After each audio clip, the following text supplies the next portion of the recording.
Oscar was our beloved fluffy white poodle, the first dog I remember as a child. I still carry a scar on my left thumb where Oscar bit me when I reached into his food bowl while he was eating. He spent his whole life with our family. He was loved by all of us. And when he died, we buried him in the backyard with a little cross and a lot of tears.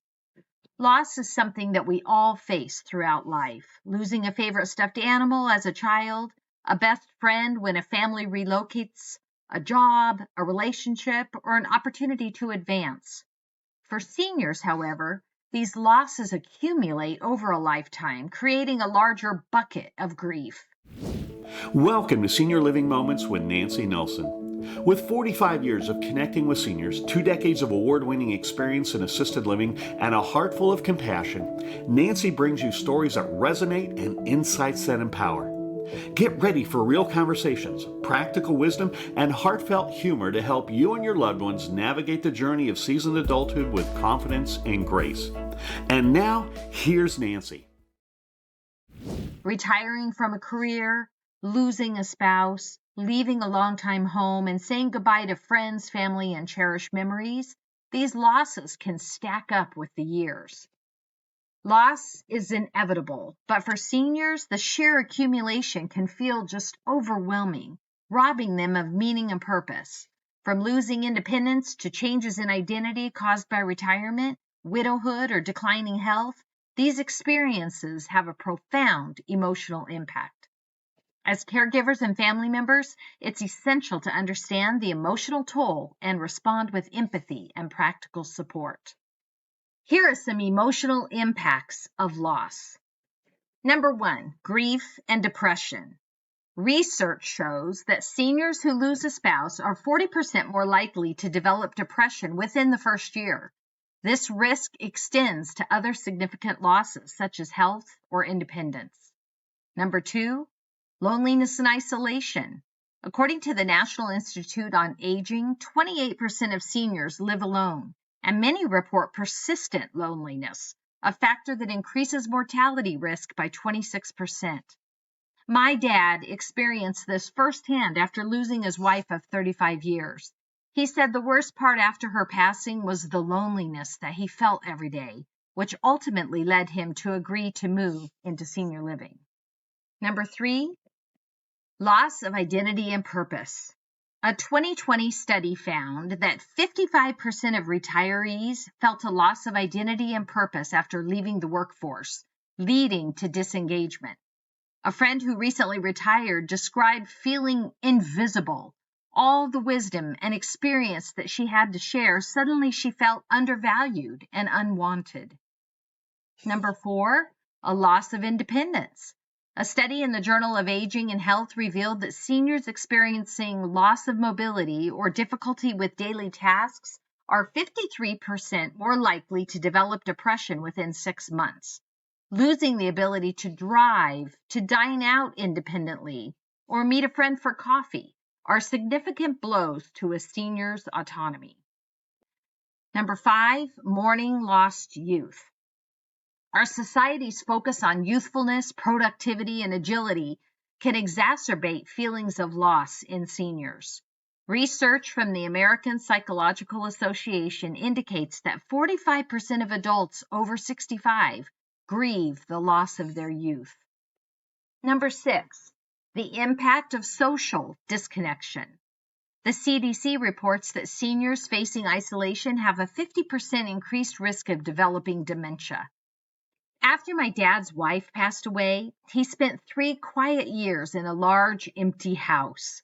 His only social interactions were brief phone calls with us, chats with the waitstaff, or exchanges with a grocery store clerk. We could see the isolation chipping away at even his voice, his brain, and his daily functioning.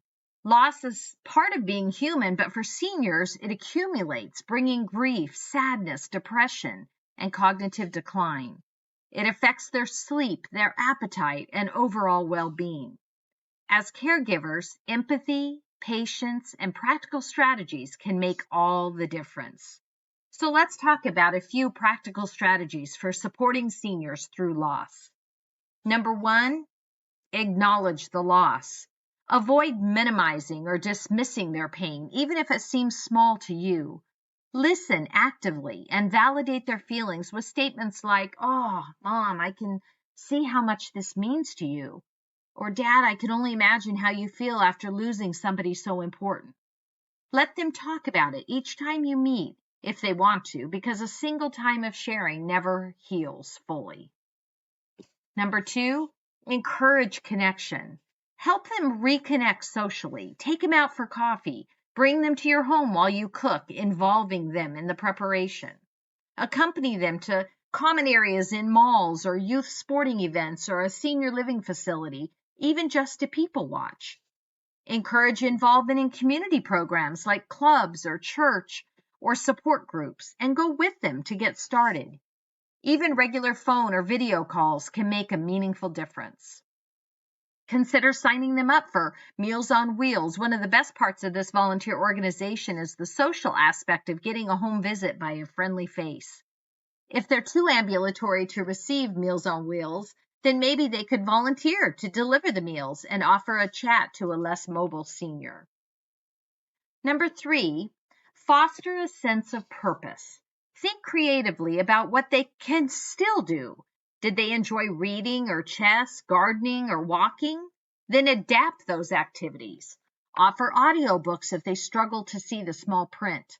Share cookbooks and let them pick recipes that you could try. Take them for a wheelchair stroll outside to enjoy fresh air. Create little jobs like sorting papers or deadheading flowers or organizing small tasks, anything that provides purpose and engagement. Number 4, provide just enough practical support. Offer help where it's needed. Assist with errands or medical appointments. Adapt their living space to accommodate physical limitations. Simplify daily routines like pre-planning outfits for the week or organizing favorite TV shows to watch. Number 5, seek professional help. If grief becomes overwhelming or persists as depression, encourage counseling, spiritual support, or therapy with geriatric specialists. Grief support groups or groups for conditions like dementia or Parkinson's can provide solace and connection. Number 6, bring joy back into their life. Infuse your visits with warmth and humor and shared memories. Tell a funny story from your day or reminisce about an experience that you enjoyed together. Joy doesn't erase grief, but it offers moments of light in a heavy time. In fact, let me practice what I'm preaching. Here are a couple smile inducers as we wrap up this podcast.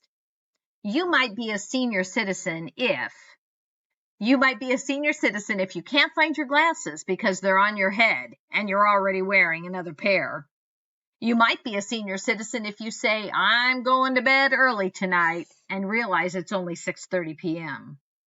You might be a senior citizen if you get a great night's sleep during a movie that you swore you were excited to watch. Grief and loss are deeply personal. Our role as caregivers and family isn't to fix the grief, but to walk alongside our loved ones with kindness and understanding and practical support. With compassion and connection and even a little bit of humor, we can help our seniors navigate this stage of life with hope and healing. I'm Nancy Nelson. Thanks for listening. I look forward to connecting with you more for Senior Living Moments.